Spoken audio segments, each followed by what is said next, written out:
Hazrat Aisha radiyallahu anha states that a man entered the presence of the Prophet sallallahu alaihi wasallam in order to know the percept of something while she was also hearing behind the door.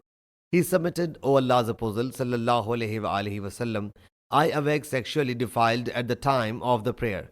Can I observe fast?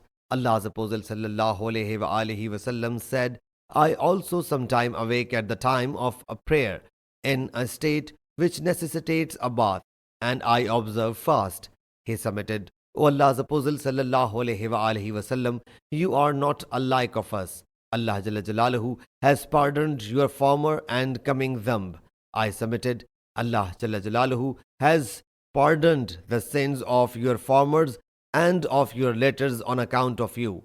He sallallahu alaihi wasallam said, by Allah Jalla Jalaluhu, I hope I fear Allah Jalla Jalaluhu more than all of you, and I am well aware than all of you of the things to be eschewed.